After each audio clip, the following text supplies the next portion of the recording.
마커스 보그라고 하는 분은 미국의 오레곤 주립대학의 교수님인데요. 역사적 예술을 탐구하는 그런 성사학자인데 굉장히 존경을 많이 받았고 이제 고인이 되셨습니다. 그 많은 분들이 역사적 예술을 탐구하는 이 그룹에 있는 분들이 굉장히 애통해하고 큰 별이 졌다고 그렇게 슬퍼한 그런 분입니다. 이분이 예수 새로 보기라고 하는 저서를 통해서 예수님의 비전이 무엇이었는가, 사실 굉장히 쉬운 질문인데 우리가 잘 간과하고 있을 수도 있죠. 우리가 지금 믿고 따르고 예배하고 있는 그 예수님의 가장 중요한 핵심 비전이 뭐였는가, 뭘 꿈꾸셨나, 무엇을 이루고 싶어 하셨는가에 대해서 이 예수 새로 보기를 통해서 이분이 말씀을 했습니다. 우리도 오늘 아침 한번 질문을 해봐야 되는 부분이죠. 예수님이 정말로 꿈꿨던 비전은 무엇이었는가? 그리고 두 번째는 그렇다면 우리들의 신앙의 핵심은 무엇인가? 우리가 다 신앙인으로 지금 살아가고 있는데요. 우리가 신앙생활 하면서 나의 신앙의 핵심은 무엇인가? 가장 중요한 게 뭔가? 이 두 가지를 굉장히 중점적으로 이 책을 통해서 이야기를 해주셨고, 많은 분들이 이분의 이야기에 또한 공감을 하기도 그렇게 했습니다. PPT 좀 넘겨주시고요. 유대인들의 신앙의 핵심은 거룩입니다. 구약시대 때부터 가장 중요하게 여기는 신앙의 덕목이 거룩이었죠. 이거를 왜 중요하게 여기냐면 이 거룩이 구별된다라고 하는 의미죠. 카돗, 히브리어로. 우리가 다른 민족과 구별되는 정체성이 중요하기 때문에 거룩이 이분들에게는 중요했던 거죠. 그리고 구별이 돼야지 또한 자기들의 그런 선민, 우월함이 또한 확인되죠. 그러니까 이 유대인들의 정체성과 우월성이라고 하는 면에서 거룩이라고 하는 것이 유대인들에게는 가장 중요했습니다. 그런데 한 가지 우리가 또 주목할 부분이 있는데, 돼지고기를 먹지 말라라고 하는 이런 정결법, 레위기 11장의 정결법이 나와서 이들은 지키죠. 잘 지키죠. PPT 좀 넘겨주세요. 자, 지금도 유대인들은 돼지고기 먹지 않습니다. 철저하게 이 정결법을 지키는 거죠. 레위기 11장, 신명기 14장에 나오는데, 우리는 이렇게 정결한 사람들이다. 우리는 돼지고기도 먹지 않지 않느냐? 우리는 거룩한 사람이다.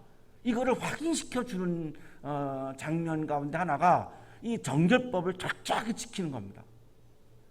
자, 그런데 그 유대인들이, 돼지고기를 먹지 않는 유대인들이 병이 들어서 아파하는 병자를 안식일 날 예수님이 고치신다고 예수님을 공격했습니다. 아파서 너무나 고통스러워하고 힘들어하는 병자들을 향해서 부정한 사람들이라고 정죄했습니다. 나중에는 병자들을 고치신다고, 안식일법을 어긴다고 그 고치시는 예수님을 죽이려고까지 합니다. 자, 그러면 한번 보시죠. 돼지고기를 안 먹고 있습니다. 제가 돼지고기를 안 먹고 있습니다. 그런데 아파서 힘들어하는 사람을 부정한 사람이라고 막 공격합니다.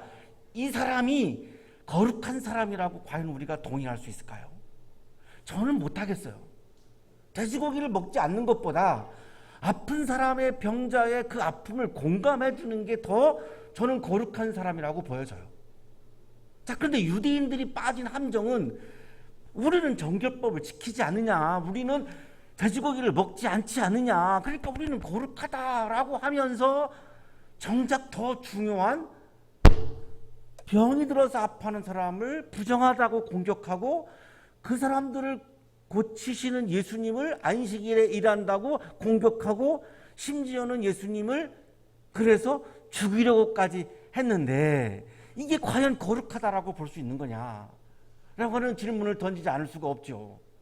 마커스 보고도 이거를 모순적인 상황이라고 보신 거예요. 이건 너무나 모습이 아니냐. 자, 그렇다면 우리가 유대교가 아니고 기독교니까 이 유대인들이 매몰되었던 이런 인습적인 지혜, 이 아주 이 틀에 박혀버린 인습적인 모순덩어리인 인습적인 지혜를 타파해야지 진짜 기독교가 세워지지 않겠는가.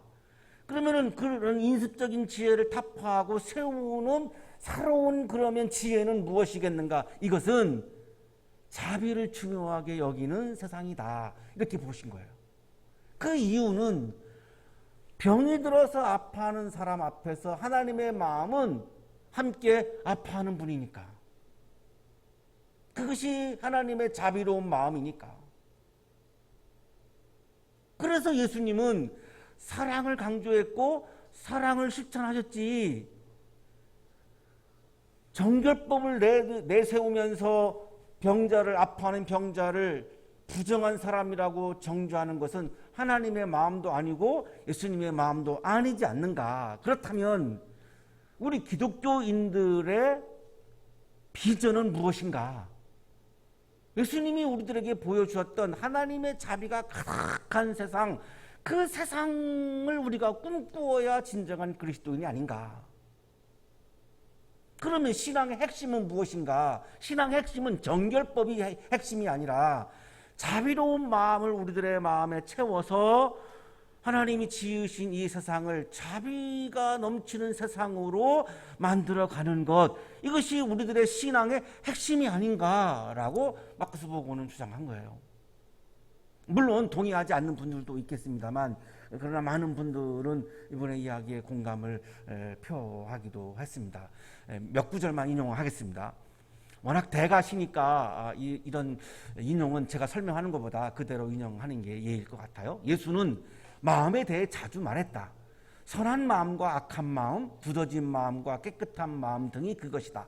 마음은 정신, 감정 그리고 의지보다 아래에 있는 가장 깊은 곳에 자하였다. 문제가 되는 것은 속의 중심에 무엇이 있는가이다. 필요한 것은 새 마음이었다. 예수는 우리에게 꼭 필요한 것은 가장 깊은 곳에서의 자아의 내적 변화라고 가르쳤다. 이제 필요한 것은 새 마음이요 청결한 마음이다. 그러한 마음의 좋은 열매가 맺히기 때문이다. 우리들에게서 가장 중요한 것은 그런 정결법에 갇혀서 그것을 거룩하다라고 여기는 그런 낡은 마음을부터 벗어나서 새로운 마음을 품는 것이 우리들에게는 중요하다. 그 새로운 마음은 하나님의 마음이요 주님의 마음이요 사랑과 자비의 마음이다. 이분이 이렇게 강조하고 있는 거죠. 그래서 새마음 운동이 진정한 그리스도인들의 삶이요 예수님은 새마음 운동을 펼치신 분이었다.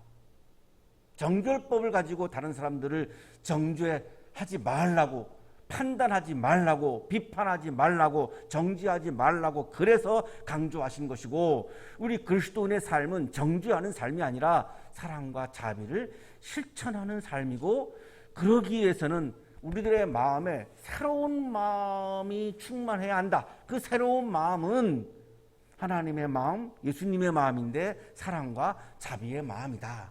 이렇게 강조를 했습니다. 오늘의 성서 본문은 예수님께서 화 있을지어다 이렇게 7번을 말씀하시는 마태복음 23장인데요.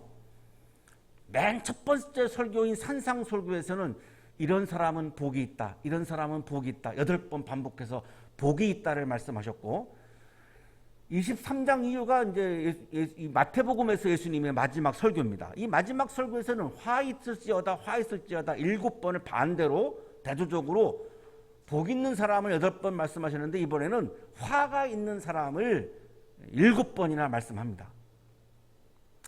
성서학자들은 이거를 산상설교는 이런 복의 선언이다라고 이야기하고, 여기 마태복음 23장을 저주 선언이다 이렇게 설명을 하는데, 좀 저주 선언은 좀 너무 좀 험악한 표현인 것 같아서 저는 지금 화 선언이다 이렇게 좀 용어를 고쳤습니다.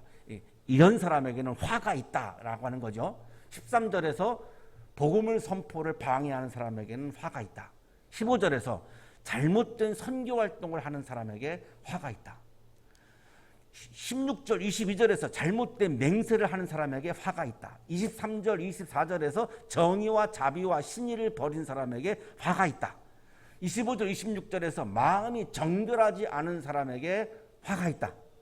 여섯 번째 27절, 28절에서 마음의 위선과 불법이 가득한 사람에게 화가 있다. 29절, 33절에서 예언자를 해친 사람에게 화가 있다. 이렇게 7가지를 말씀을 하시는데 오늘 성서 본문은 이 7가지 중에 5번째입니다. 마음의 정결을 강조하고 있는 새로운 마음이 어떤 마음이었든가가 지금 여기에 예수님의 마음이 잘 나타나 있습니다. 율법학자들과 바리새파 사람들아, 위선자들아. 예수님은 율법학자들과 바리새파 사람들, 유대인을 대표하는 사람들이죠. 유대인들아, 너희들은 위선자야, 이렇게 말씀하는 거죠. 겉과 속이 달라. 정결법을 지키면서 돼지고기 먹지 않으면서 너희들은 겉으로는 굉장히 거룩하지. 아침 9시 그리고 오후 12시, 오후 3시에 사거리에 가서 손 들고 막 기도하지. 한 번도 안 빼놓고 하지. 요즘도 이슬람 사람들이 하루에 3번 기도하는 전통이 바로 그건데요. 그래서 너희들은 굉장히 거룩하다라고 자신하고 있지. 근데 너희들 속은 어때? 너희들 위선자잖아. 너희는 잔과 접시의 겉은 깨끗이 하지만 그 안은 탐욕과 방종으로 가득 채우기 때문이다.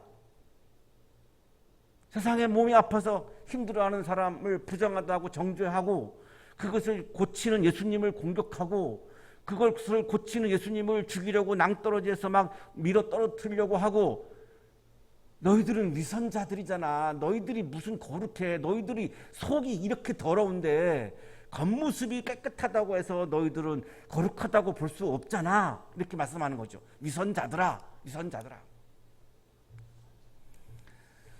요 바로 앞에 구절을 보면은 율법학자들 바리새파 사람들이 모세의 자리에 앉아서 말씀을 해석만 하고 실천하지 않는 말씀이 나옵니다. 이 모세의 자리는 유대교 회당에서 가장 높은 자리입니다.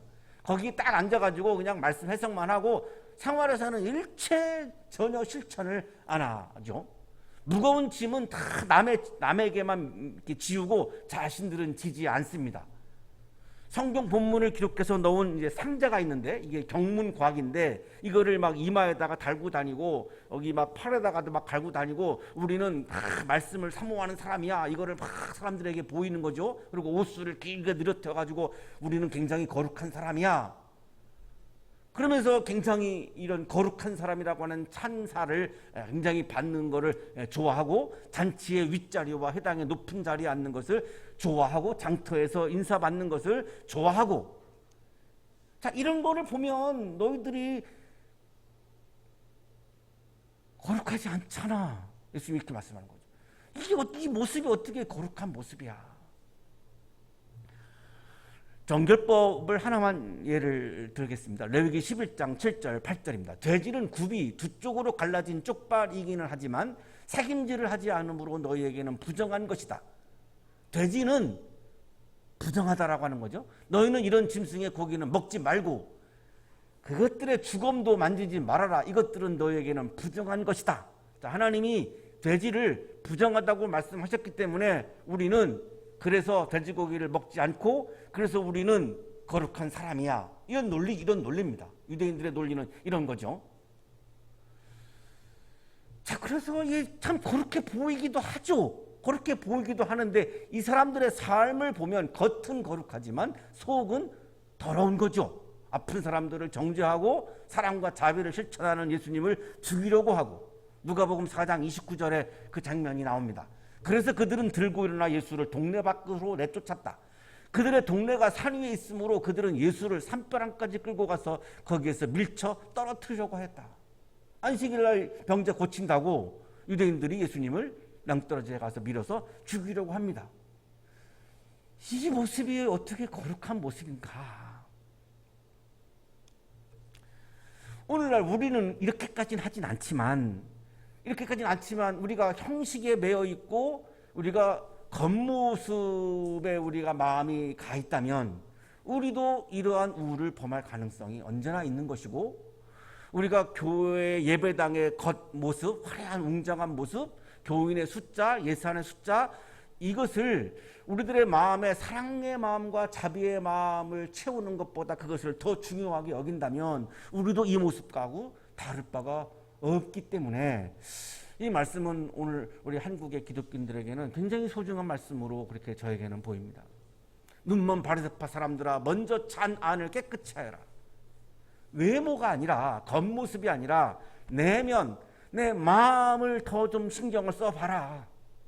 예배당 건물, 교인 숫자, 예산의 숫자, 한국 교회가 지금 여기에 지금 마음을 쏟을 때가 아니라 우리 그리스도인 한 사람 한 사람의 마음에 하나님의 마음이 있는지, 주님의 마음이 있는지, 사랑의 마음이 있는지, 자비의 마음이 있는지 좀 이거를 좀 돌아보아라, 이런 말씀이죠. 지금은 그럴 때다. 그리하면 그 겉도 깨끗하게 될 것이다. 내 마음을 깨끗하게 하면, 내 마음에 하나님의 마음과 주님의 마음을 품으면 우리들의 겉모습도 자연스럽게 깨끗해지고 거룩해진다. 마음이 더 먼저다. 겉이 더 먼저가 아니다. 그래서 마크스복음은 이거를 예수님이 강조하신 새 마음이다, 이렇게 강조하고 있는데요. 따라서 예수님은 새 마음 운동을 펼치신 분이다. 교회 성장 운동을 펼치신 분은 아니고요. 성경에 보면 없어요. 그런 모습은 전혀 없어요. 그게 아니고 새 마음 운동을 펼치신 분이다. 사랑과 자비가 가득한 세상, 그것이 예수님의 비전이었고, 우리들의 신앙의 핵심은 내 마음에 사랑과 자비의 마음을 채워서 그 사랑과 자비를 실천해서 그 하나님의 사랑과 자비의 마음이 충만한 세상이 이루어지도록 우리가 애쓰고 노력하는 것, 이것이 진정한 신앙의 핵심이다라고 우리들에게 지금 이 본문은 말씀하고 있죠. 예수님은 무엇보다도 우리들에게 꼭 필요한 것은 새 마음이다. 하나님의 마음과 주님의 마음을 품는 거다. 청결한 마음을 품는 거다. 그 이유는 그래야 좋은 열매가 맺힌다는 겁니다. 겉모습의 거룩함으로는 거기에는 열매가 없다는 거죠. 우리 청년들이 열매가 중요하죠. 여러분이 졸업해서 좋은 열매가 여러분에게 너무나 소중하고 절박합니다. 자, 그런데 그 좋은 열매는 어디에서 열리는가? 나의 겉모습에서 열리는 것이 아니라 나의 속마음에서 열린다는 거예요. 진심으로 내 마음속에 사랑과 자비의 마음을 채우고, 또 여러분의 비전이, 여러분의 마음속에 있는 여러분의 비전이 사랑과 자비가 가득한 세상을 이루어 가려고 하는 그 마음이 여러분의 비전이 되어야지, 나 한 사람 그냥 잘 먹고 잘 살겠다라고 하는 그런 비전으로는 좋은 열매가 열리지 않는다는 주님의 말씀이에요. 굉장히 여러분 이번 방학 때 한번 곰곰이 묵상할 필요가 있어요. 나의 비전은 무엇인가? 지금 나의 삶의 핵심은 무엇인가? 지금 내 마음 상태는 어떤가? 이거를 돌아보셔야, 방학 동안에 돌아보시고 산책하면서, 여행하면서, 걸으면서 지금 내 마음을 가득 채우고 있는 것이 무엇인가? 과연 이것이 하나님의 사랑과 자비의 마음과 일치하는 마음인가? 아니면 하나님이 싫어하는 정말로 내 그냥 아주 이런 천박한 욕망에 가득 차 있는 것인가? 정말로 진지하게 물어야 하는 부분이죠. 왜냐하면 거기에 열매가 맺히고 안 맺히고가 거기에 있다고 주님이 이 말씀을 하는 거죠. 우리 한국의 교회도 마찬가지죠. 지금 우리들의 한 사람 한 사람 그리스도인의 마음에 무엇이 가득 차 있는가? 우리들의 핵심이 무엇인가? 우리들의 신앙생활의 핵심이 무엇인가? 지금 교회가 가장 중요하게 여기는 게 무엇인가? 교회의 비전은 무엇인가? 이게 예수님의 비전과 일치하는가? 이걸 정말로 한번 돌아봐야 하는 이런 상황에 지금 직면해 있습니다. 한국 교회가. 이거를 한마디로 새마음 운동을 펼치셨다, 이렇게 지금 볼 수 있는 거죠. 예수님은 겉모습이 중요한 것이 아니라 눈에 보이지 않는 속마음이 중요하다고 지금 말씀하고 있는 거죠. 리차드 제이콥스는 탈교회, 교회 이익에 집착이 없는 기독교라고 하는 책을 쓰신 분입니다. 이분은 제도화된 교회에서 굉장히 대교회를 이루었던 그런 분인데요. 나중에 이분이 마음을 바꿔요. 그래서 이렇게 제도, 조직 위계 질서가 아주 강력한 이런 교회를 부정하기 시작을 하고 관계를 중요하게 여기는 그런 교회 모임으로서의 원래 에클레시아라고 하는 그리스도 교회가 모인 사람들의 모임 이런 뜻이거든요. 그러니까 관계를 굉장히 강조하는 교회를 주장을 하는데 미국의 상원 채플린이죠. 미국에는 이 상원에도 채플린이 있습니다. 이 채플린이 리차드 헬버슨이라고 하는 분인데 이 목사님의 말씀을 이 책에서 이분이 인용을 합니다. 태초의 교회는 살아계신 예수를 중심으로 하는 사람들의 교제였다. 사람들의 마음속에 사랑과 자비가 가득해서 교회에 모여서 사람들은 그 사랑과 자비의 마음을 나누면서 기뻐하고 좋아하고 하나님 나라의 기쁨을 경험했다는 거죠. 이게 본래 교회의 출발이라는 거죠. 자, 그런데 이제 교회가 변하기 시작합니다. 교회는 그리스도로 옮겨 철학이 되었다. 다시 교회는 로마로 옮겨 제도가 되었다. 이어 교회는 유럽으로 퍼져 문화가 되었다. 결국 교회는 미국으로 옮겼고 거기서 기업이 되었다. 이분의 눈에 들어온 미국의 교회는 한 사람 한 사람들의 마음속에 사랑과 자비의 마음을 채우고 그것을 함께 나누는 교회가 아니라 이윤을 추구하는 기업으로서의 교회의 모습이 들어왔던 거죠. 이윤을 추구하는 기업으로서의 교회는 외형적인 것을 강조하고 외형적인 것을 중요하게 여기는 교회죠. 그러나 처음 교회는 그런 외형적인 것을 중요하게 여기는 교회가 아니었고 우리들의 마음을 중요하게 여기는 교회였다는 것입니다. 신앙은 겉모습에 존재하는 것이 아니라 우리들의 속 마음속에 존재합니다. 신약 주석가인 프란스 교수님은 내적인 정결이 없는 외적인 정결은 거짓이다 이렇게 얘기합니다. 도덕적 정결이 없는 의식적 정결은 거짓이다. 마음속에 병자들을 정죄하고 예수님을 죽이려고 하는 마음을 품으면서 겉으로는 돼지고기를 먹지 않는 그 정결은 거짓이다. 속마음이 정결하지 않고 외형만 정결한 것으로는 아무런 의미도 없고 거기에는 열매가 없다. 여러분에게 중요한 스펙? 이것들이 딱 여러분 겉으로 드러나는 외형적인 거라고 볼 수 있죠. 그것도 중요합니다. 중요하지 않다는 게 아니에요. 하지만 그거 이전에 여러분의 마음속에 진정성, 여러분이 하고 있는 일에 대해 여러분이 지금 꿈꾸고 있는 일들, 여러분이 비전으로 삼고 있는 그 일들에 대한 여러분의 진정성이 여러분의 마음에 정말로 있는가? 이러한 스펙트를 통해서 내가 이거를 어떤 단계를 통과하려고 하는 이런 기술인가? 아니면 난 정말로 내가 이것을 위해서 태어났고 내가 이것을 위해서 하나님으로부터 부름 받았고 나는 이것을 내가 정말 목숨을 걸고서라도 난 이거를 해야 한다라고 하는 여러분이 꿈꾸고 있는 그 일에 있어서 여러분의 그 진정성이 있는가, 그 마음이 있는가, 그것이 열매를 더 좌우하는 부분이다라고 지금 말씀하고 있는 거죠. 예수님의 비전은 하나님의 자비가 가득한 세상입니다. 예수님은 하나님의 자비가 가득한 새로운 세상을 위해서 새마음 운동을 펼치셨습니다. 우리의 마음에 하나님의 자비의 마음을 채우고 하나님의 자비가 가득한 세상을 이루어가는 새마음 운동이 절실한 상황이죠. 사랑하는 한양 가족 여러분, 하나님의 사랑과 자비를 실천하는 아름답고 멋진 한양인이 되시기를 간절히 축원합니다.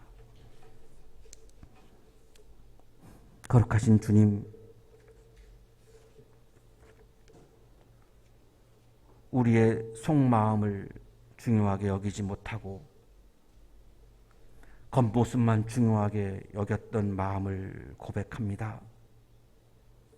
다시 한번 오늘 주님의 말씀을 들으며 우리들의 속마음의 진정성을 다시 한번 살펴보게 하시니 주님 감사합니다.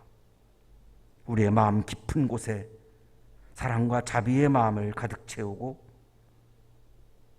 내가 어떤 일을 하든 어떤 직업을 갖든 어떤 것을 꿈꾸든 하나님의 사랑과 자비가 가득한 세상을 이루어가는 비전이 되게 하시고 신앙생활이 되게 하여 주옵소서.